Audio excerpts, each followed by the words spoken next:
Hi, everyone, and welcome back to the Positively Disney Phone In podcast. I'm Kimberly Bouchard, and I'm actually the author of the Positively Disney books that this show comes from. At any rate, if you have a Disney experience, big or small, or a story that you would like to share, maybe you've been on an adventure by Disney, which is kind of one of my dreams, been on a Disney tour to Animal Kingdom or the Keys to the Kingdom tour, or even behind the scenes tour. And I think there's several tours actually that Walt Disney World offers.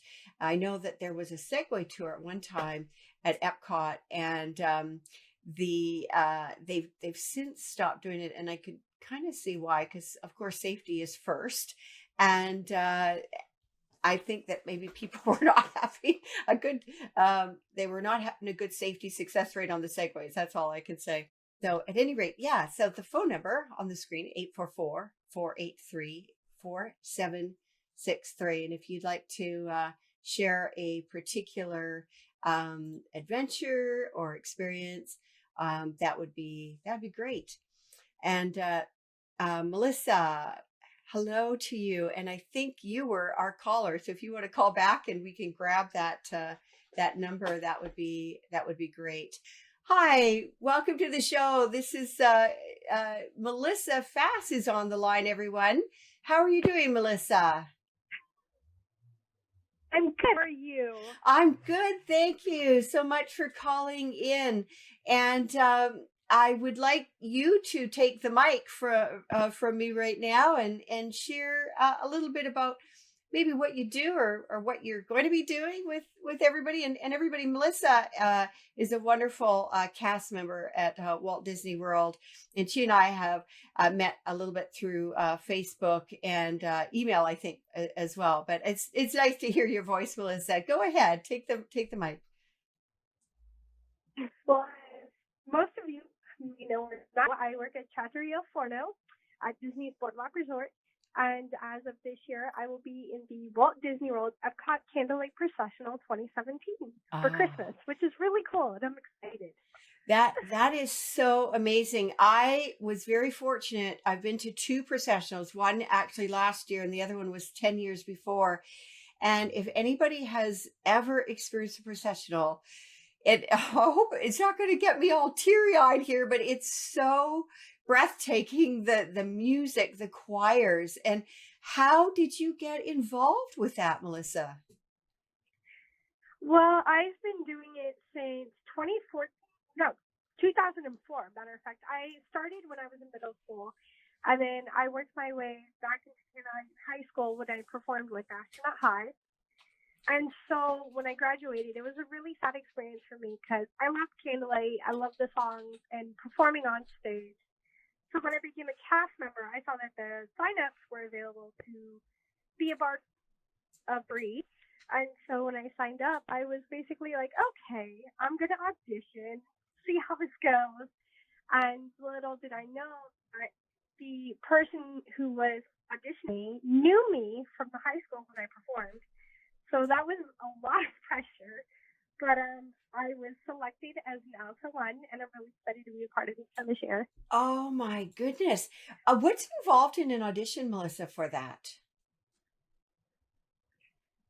Well, the auditions took place back in August. Okay. And there were over 585 cast members who auditioned. Wow.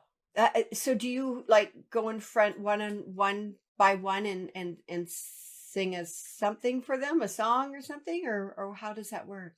Well, basically, they give you a number. You practice first with a big entire group, Okay. and then they take you out in the hallway, like by 10 people, and then they bring you into an audition room. You have a pianist, and you have the person who's going to be watching you sing, and it's only you, and it's terrifying. And so it's like you're one by one. So it's like, you're terrified, but yet you want to sing. You want to show them that you're happy. You want to show them that you're ready to be a part of this. Yeah. And so it was a lot of fun. It was my first Disney audition. Oh my goodness. Well, congratulations. That is so So Thank you. phenomenal. Oh my goodness. I just humbly sing in our church choir a couple times a month, but I absolutely love, I mean, who doesn't like Christmas songs, honestly? I just don't prefer them in September, but I know you guys are practicing quite a lot right now, aren't you? Yeah, I actually have practice tomorrow and Friday. It's my first practice back after being sick for almost 2 weeks now, Oh my. and to reuniting with everybody and getting the chance to go back into it. We have about 12 practices for the month of October. And the Wow. month of November, we have two practices that'll be from 10 o'clock at night to 2 o'clock in the morning. So Oh my it's goodness. very, very long. Yes, but you know, it probably, I mean, it's work, of course. And I think you guys, any performers, just really, my heart goes out to you guys because you guys have such grueling schedules and grueling jobs to bring that magic to all of us on the stage or through the choirs or whatever. And thank you for that because it's absolutely what a fantastic opportunity. And it's just goes to show that you guys, those polished shows that you see, there's a lot of hours that go in behind. I mean, holy cow, that's just incredible. But Absolutely. No, it's insane. I mean, if you take a look at like my work schedule, I work from anywhere from 7 in the morning up into 2 o'clock in the afternoon. And then I had straight to rehearsal. So I'm at your rehearsal from like 5 up until 8:30 at night. And the funny thing is, I love what I do because when we're all together and we're all singing, we feel like one big family. And so yeah. it's really fun to be singing, with my Disney family and friends. Oh, that's so great. I just get chills when you say that because, that's what this show is about. It's about the Disney family. And that's why I created it because I wanted you guys to call in and share these experiences because, I don't know about any of the other listeners, but I'm not going to be singing the processional at all, but I sure enjoy it. And maybe we will catch you when we are there. Actually, can you tell me how long does the processional when does it start officially and when does it end? I mean, like for I for think for the December, start is it date, November, December? right, as far as I know, the processional start date usually starts right after Thanksgiving, Okay. and it goes up until I believe the day after Christmas. I'm Uh, not sure, okay. um, but I do know that right now we don't have a full list of who's going to be narrating, but Okay. we did find out that and Whoopi Goldberg, Neil Patrick Harris, um, a lot of new people are coming. Pat Stay from Wheel of Fortune. Okay. So it's really, really going to be fun this year. Oh, that is wonderful. Well, thanks. Well, boy, thanks for giving us the insider information about that. Absolutely. All right. Well, listen, thank you so much. It was so nice chatting with you. And take care and have a wonderful practice tomorrow. And it's good to hear that you're on the mend because I know you've been sick with a cold. Thank you. All right. Take care. Okay. Good Yeah, night. I Okay. felt like that. Yeah, I know. Bye. Okay. Bye. Oh my goodness. So that is one thing that we have really, really enjoyed the processional. It's absolutely outstanding. And it's just I know that they used to have I think they used to have it actually at Magic Kingdom before Epcot came into existence. And it was run a little bit differently, but nonetheless it's absolutely phenomenal to be able to hear those voices. And I know there's a lot going on at Epcot right now, and they have a lot of things at the American Gardens Theater on the stage. I was just going to say, I have heard from friends about the 24-hour Disney experience. And if there's anybody that is watching us right now that has experienced Disney for 24 hours, let us know what that's like. I know that for me, I experienced Disneyland for 16 hours years ago when I was, well, much younger, and went with a few friends, and we just absolutely had a fantastic time in Disneyland. But that was only 16 hours. But I do know that there used to be a 24-hour Disney experience. So if there's anybody on here that could let us know about that, that would be really, really neat. Again, the number to call is 844 for you Disney, or 844-483-4763. And speaking of celebrations, I know Epcot 35 years, but I have a really fun tale to tell about Disneyland's 60th. And they wanted to do something very, very special. And what I found out, and I will let you know how I found out after, but they wanted to have 6 white ducks follow Donald Duck down Main Street, USA. So, of course, Disney, when they want to do something, they will go and try to make it happen. So what they found out that is that if you have a duck, any egg, bird, chick, duckling, or whatever, when the duckling hatches, it will impress upon you. So you have to be the first one that it will think it's your mother. So Donald Duck, in his patience, his patience was tried, I'm sure, a few times. He visited a nursery of 60 different eggs, and he watched them. He would check in on them once in a while. And as they were hatching, he made sure he was the first face that they saw. And Donald Duck did that with all 60 little white duckling eggs.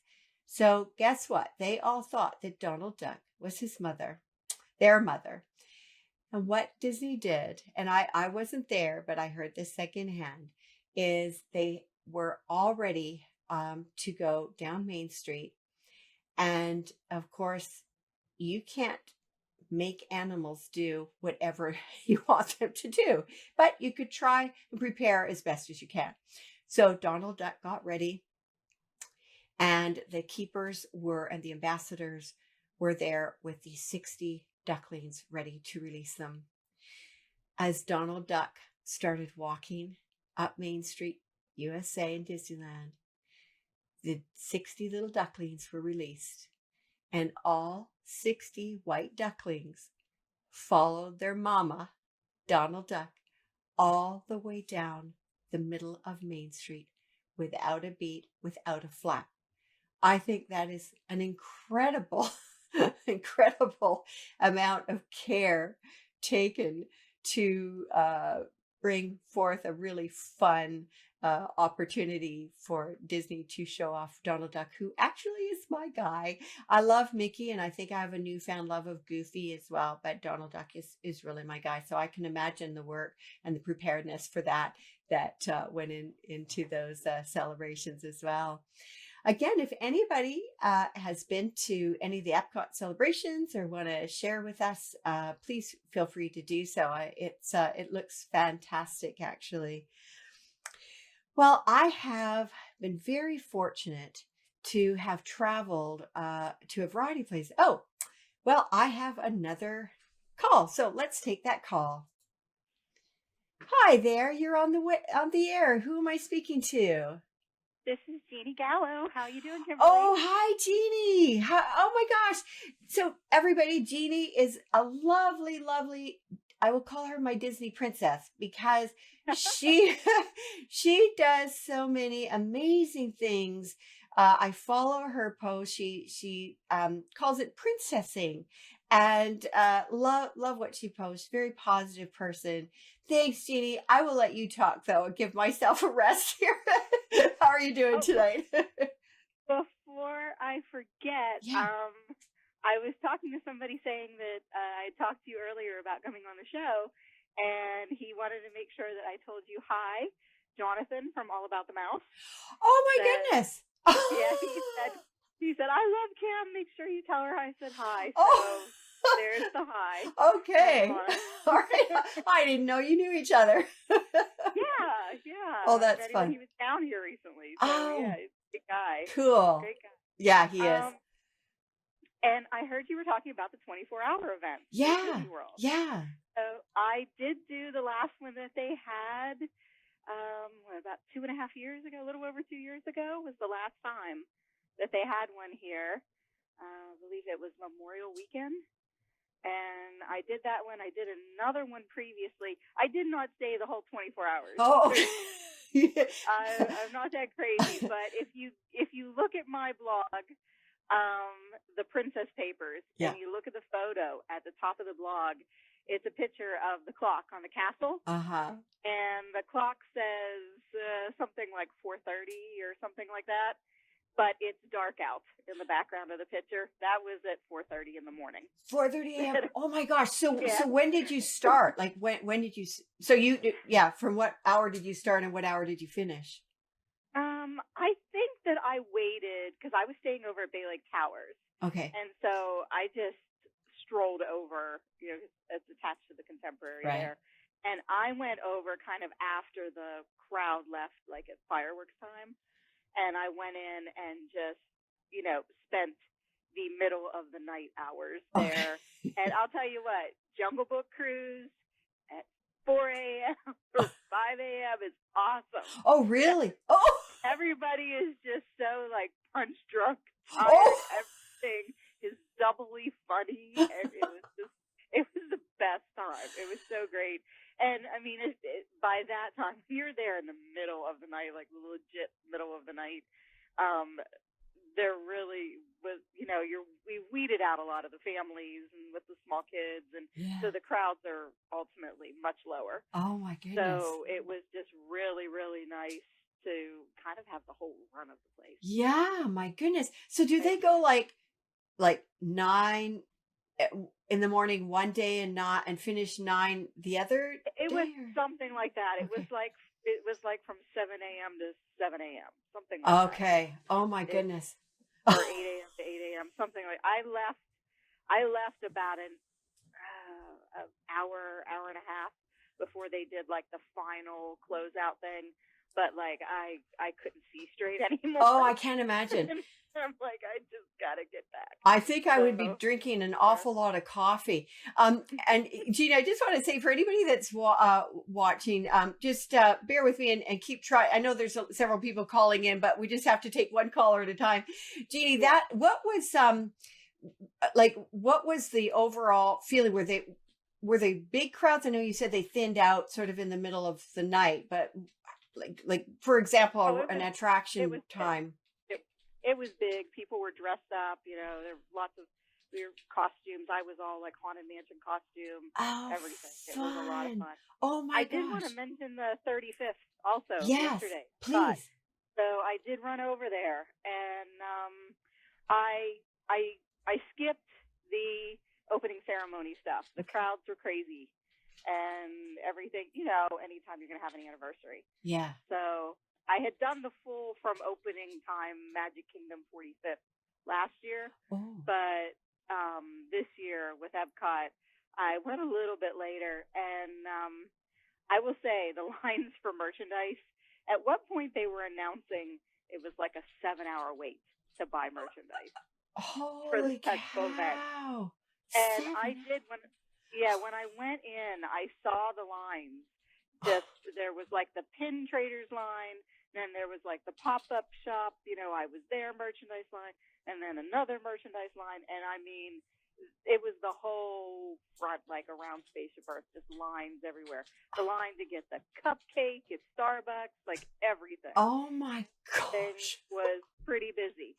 And you know what I did? What? I waved and went by. Oh, I can't imagine 7 hours. Oh my goodness. Yeah, I don't think it ended up being that long. But well, close. It was several, and it was pretty sunny. It was pretty sunny and hot. But they were giving out special buttons, special park maps, and for anybody who wasn't there, check out the Princess Papers on Facebook and theprincesspapers.com. And I'm going to be having a little giveaway with one of the buttons and one of the park maps. Oh, fun. For the 35th. Oh, that's great. yeah, I have an extra set that I will give to one lucky person who participates. So Oh, that's great to know. that. Oh, there you go. Oh, that's wonderful. Yeah. Oh, and if you want to check out the ceremonies and stuff, I know there were a couple great vloggers there who videotaped it all. I know see Jeff Lang, Mouse Steps. okay. Check out his videos on YouTube, and Big Fat Panda, John. He's always got stuff up too. So great places if you want to see the ceremonies. Oh, wonderful. All of that. I did my first walk the whole way around Epcot, prepping for the Princess 5K coming up. So, and the thing is, the crowds, there was nothing anywhere else. Okay. There's nothing. Everybody was up front with the merchandise. The rest of the park was dead empty. It was beautiful. Oh, that's great. It's interesting. You mentioned Panda. So Stan Solo, who's on here right now, he said Panda did a great video, so he must have seen it. But yeah, for all the rest of us that live not near Disney World, we have to rely on everybody else, to share what's going on for sure, So thanks for that, Jeannie. Thank you so much. And I'll let you get to your other callers. Okay. And hey, good luck on the 5K. I can't wait to see some photos. Good for you. Yeah, thank you. All you right. Have a great night. Thanks. You Bye. too. Take care. Bye-bye. Oh, it's always lovely to hear from Jeannie. And it's so funny. What a small world. I didn't realize that she knew Jonathan. Jonathan I'd met, he's another podcaster, but I met him actually at the Pacific Northwest Mouse Meet, where I was a vendor this past summer. It's the largest unofficial Disney meetup. And it was kind of in my backyard in Linwood, Washington. And it was absolutely fantastic. So if anybody's around. Oh, here we go. We've got another caller coming in. Hi, welcome to the show. Hello. And who am I speaking to? This is Gina Rojo. Oh, Gina. Oh, my goodness. Thank you for calling in. You're welcome. For all those people listening, Gina is actually a really good friend of mine here in Seattle. And she is such a her whole family actually are huge Disney folks. She grew up in near Disneyland, right? How far were you away from Disneyland, Gina, when you were? It's probably about 15 miles from where I live. It's about less than a 25-minute drive. Oh, boy. That's kind of nice. I can't imagine. When you're a kid, it takes forever. You don't realize about time. Yeah, exactly. Oh, my goodness. So you have had some incredible experiences, I'm sure, being somewhat of a regular at Disneyland, I would imagine. I did. And when we went to Disneyland, we always went with family. I have a lot of family in Texas. And actually, they're bigger Disney fans and, unbelievably, than I am, because they're much closer to Disney, being in Texas, because they all live in El Paso. But they make trips to Disneyland annually and every summer. And growing up as a kid, and I was really close to my cousins, or brothers, siblings, if you will. Right. And I just remember growing up when they'd come and visit that every year, we're going to Disneyland. It's a summer thing. We didn't go as often as kids nowadays go, right, and buy the annual pass and go almost every weekend, because it's something to do. Yeah. Or, you had to wait every year. Oh. I mean, I was going back in the day when they actually had paper tickets. Oh, right. The A ticket, the B ticket, the C ticket. You collect tickets. You grab a few of the ones that you didn't want to go on the rides for. You accumulated all those tickets and go on a bigger ride. Yeah. You are limited to the rides or the amount of tickets. So, but I just remember as a kid, the night before, getting excited. We're going first thing in the morning. It opens at, 7 or 8 o'clock in the morning, and we stay up really late saying, what's the first ride you're going to go on? Yeah. Yeah. And for us, it was the Matterhorn, or, they didn't have the bigger rides as of yet, right, but it was just fun. Oh, that's great. And it's very nostalgic. That is really neat. And, I know that you've gone several times as an adult, and I know that I think Jeannie had mentioned it about the 24-hour Disney experience. And I think you did a 24-hour experience yourself, right? Did you? Or I did. I didn't I think I heard Jeannie say she didn't go for the full 24 hours, but I did. I went with friends. Oh, we had gone on our annual trip to Florida. Okay. We used to sing it in a for a women's retreat down there, and it was like one of those times like, let's go to the 24-hour. It's it was a leap year, so that was the reason why they did a 24-hour leap year event. So we ended with Magic Kingdom, but we started off with Hollywood Studios and did all those rides, and then we went to Epcot and did some of those attractions, as we wanted to end our day with Magic Kingdom. Okay. And, it was an exhausting day. And we I guess because we started kind of late, knowing that we had all the time in the world, if you will, to be there. Okay. So 24 hours? That's a long time. I mean, it is a long time. Did you manage to see everything in 20? I mean, I don't know. Well, with all the crowds, it depends. You had to be choosy, definitely choosy. I mean, there's so much. There is not enough time in 124 hour to see everything. Okay. But Magic Kingdom for me is very much like Disneyland. Yeah. It's just it's the same park, if you will. There's some things that are different. Mm-hmm. And my experience, and this is what actually stands out the whole day for me. Okay.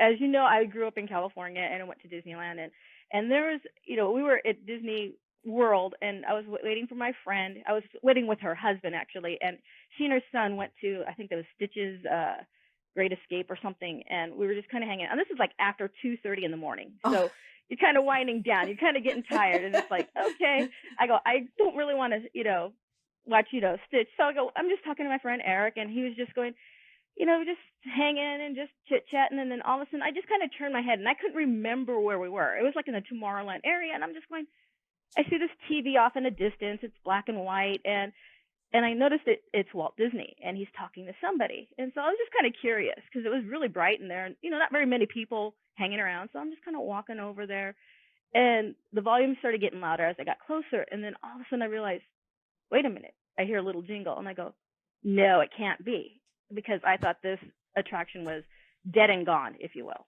And it turned out to be, and I was just getting excited. The more I was listening to it, I'm like, no, this can't be. And it was the Carousel of Progress. And I don't know if you've ever been. And for me, my last memory when I heard that song, it triggered everything of being 6 years old. It was at a World's Fair back in like 1964, 65, and they moved it to Disneyland. And this is basically showing the progress from the turn of the century to the 21st century of everything that has come about, whether you have the ice box and the refrigerator, and it was just one of those attractions. And I called it a ride because as an audience goer, you were sitting in a theater, and the theater itself moved in a circle. It was like, It was actually a rotating theater. Yeah. And I was getting giddy. I was like, oh my God, I thought this thing was gone. I had no idea after 39 years that it had moved to Walt Disney World. Yeah. I had no idea it existed because I've been to Walt Disney before. I just never knew it was still there. Oh, yeah. So I'm getting excited, and I'm going, Eric, you got to see this. You got to see this. You got to go. And he's like, what? And I go, you don't understand. This ride was like amazing when I was 6 years old. Well, mine of a 6-year-old. Yeah. And it was just, it was crazy. And I couldn't do my excitement justice. I go, we got to go. It's about to start. We got to go. So we, texted his wife to let him know where we're at. Yeah. And I'm going, talk about progress. We can actually somebody. Don't have to wait for somebody to go. Yeah. And so I was going, okay, so we get in there, and there's not very many people, just like literally maybe 10 people in there. But I'm just like, okay, this is a good spot. Let's just sit right here. And he goes, you're just going to wait. This theater's going to move. And he's like, what? And I go, trust me, the stage doesn't move. We do. And he's like, okay. And I, off into the distance, I could hear somebody goes, oh my God, I haven't seen this since I was a kid. And I'm like, he grew up in California. Oh my God. Like, I'm not the only one. And it was just so exciting to me. And then as I hear the whole thing and the music's starting, I start to sing along. And then I busted out laughing because I knew I was singing the wrong words. Oh. And, it's like, I have a memory of a 6-year-old, and I'm going, it's a great, big, beautiful tomorrow shining in the alley every day. And I'm like, wait. Allie, I go, Allie doesn't make any sense. And so the more I listened to it, I was going, oh, I get it now. It's like, okay. And so I finally got the words right. But to this day, I keep singing Allie. Oh, isn't that that's funny? What I remember, and it's just like, and, it was only in California for a few years before they closed it to move it to Florida. So I only saw it when I was about 5 or 6, or I probably saw it a few times more, but I couldn't remember it that early on. But they it was so much fun. I love that. Like, I love that. You know what? That memory. Yeah, I love Carousel Progress. I don't know what it is about it, except for maybe just the nostalgia of it, because like there's certain scenes in there that I remember at my grandfather's house. Like I remember all those wires all over and the little round lights, and it just was just kind of neat, actually, isn't it? And I know the family always rolls their eyes when I go, because it's not their ride really, but I love it, and so they really they go along. And you know, they're in the final scene with the Christmas tree. They always had a Mickey Mouse nutcracker on the on the fireplace there, and I always looked frantically year after year for a Mickey Mouse nutcracker, because I've got a nutcracker collection. And guess what?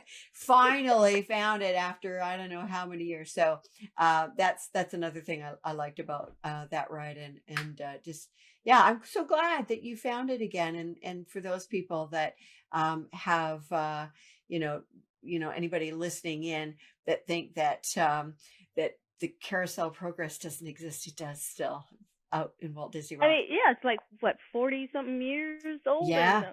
I go, if you get a chance to see it, yeah, I go, it may be the cheesiest thing you ever see, because there are laugh out loud moments in that, because we've come so far from what they thought what the future would be. I wonder what it would be like to. I wonder what another scene might be like on there. I mean, they're not going to add to it. I don't.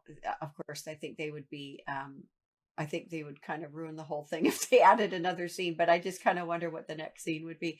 That's I'm glad, Gina, that you shared that with us, because that's a really great. I didn't realize that. And actually, if you can see sort of over top of my head, there's actually a Carousel Progress that a post. Well, it's not a poster; it's more of a picture of some sort that I had, I think it's Richard Sherman's signature on there that I got for Christmas one year. So you can tell him well, he's the one that wrote. He and his brother are the one that wrote Robert and Richard. Yes, I actually know Robert's son Robbie, and so it's really neat how that's actually quite a musical family. His Al and like the Sherman brothers, cousins, and all that are quite.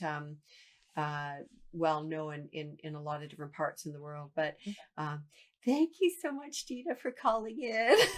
You're very welcome. If I ever think of another memory, I will be sure to call you. Yeah, please do so.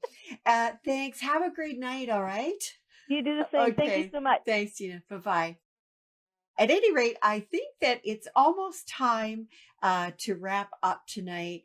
And it's been lovely speaking with my callers, Jeannie and Gina. Thank you very much. And I look forward to speaking with you guys again next week. And if you have anything to share, you can also email me at Kimberly@positivelydisney.com. For now, have a wonderful week. Take care and be safe, everybody. Thank you. Bye-bye.